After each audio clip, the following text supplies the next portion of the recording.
O Supremo Tribunal deve sim ser celebrado enquanto uma instituição republicana longeva dedicada à guarda da Constituição. Mas parabenizar o tribunal, como eu estou fazendo agora, não significa aplaudir seus ministros e tampouco endossar suas decisões judiciais. De forma análoga, ofender a sensibilidade de uma autoridade pública não é o mesmo que atacar a instituição a qual ela pertence. Mas, numa demonstração clara de intolerância a críticas, o STF transformou bravatas e injúrias em crime de Estado, lançando mão de censura e de mandados de prisão para calar os seus detratores.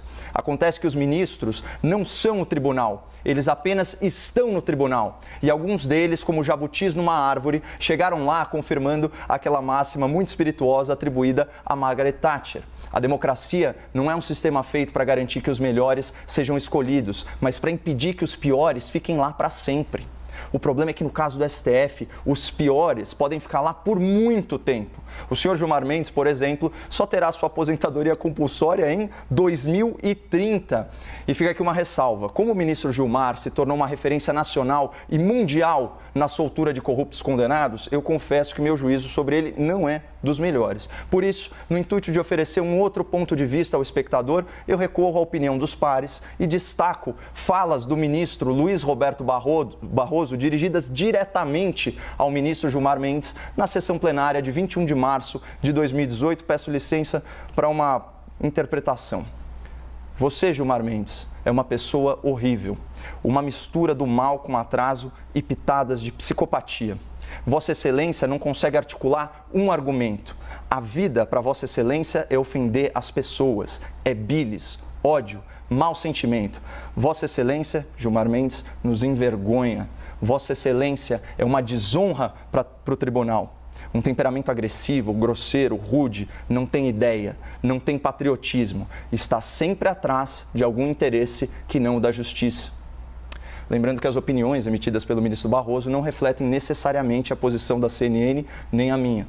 Mas a julgar por esse franco desabafo do ministro, nós podemos inferir que o Supremo Tribunal Federal não é mais um ambiente de excelência, mas sim um ambiente das excelências. E por sinal, esse pronome, Vossa Excelência, tornou-se uma mera formalidade de tratamento que não reflete a envergadura moral, muito menos brilhantismo intelectual.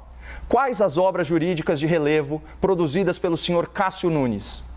Qual que é o resultado das tentativas do senhor Dias Toffoli em ingressar na magistratura por concurso público?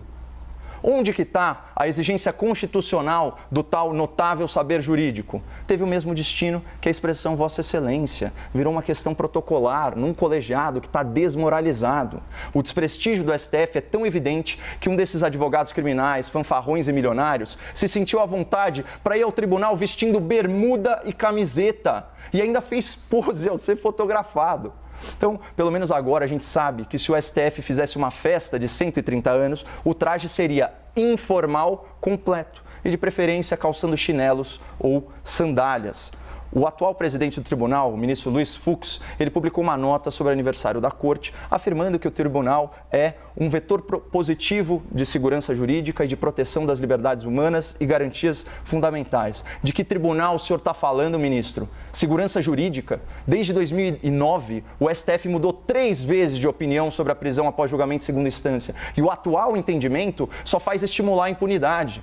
O senhor Fux também fala em proteção das liberdades humanas. Comecem respeitando a liberdade de expressão dos seus críticos, sem censurar matérias da imprensa ou suspender perfis em redes sociais. E, finalmente, sobre o último ponto, as garantias fundamentais citadas pelo Dr. Fux, que tal começar pelo básico, como o devido processo legal? Os senhores se encastelaram covardemente atrás de um inquérito perpétuo em que vocês são as vítimas, os investigadores, os acusadores e os juízes. Isso é imoral, isso é ilegal, é inconstitucional e viola direitos humanos. Tanto que a Procuradora-Geral da República, doutora Raquel Dodge, requereu o arquivamento dessa aberração jurídica.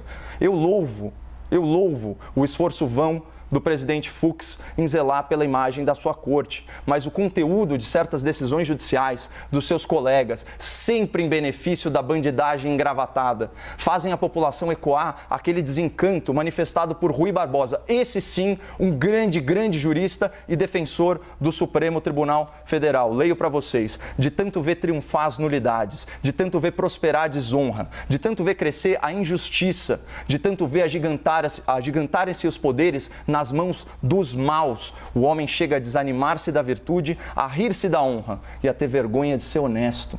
Tão decepcionado e tão desiludido está o povo brasileiro com os ministros do STF, que na última grande pesquisa de opinião do Datafolha sobre o prestígio das instituições, menos de 1/5 dos entrevistados manifestaram grande confiança no tribunal. Essa confiança generalizada no STF explica, em parte, a lembrancinha de aniversário entregue pelo corajoso senador por Goiás, Jorge Cajuru.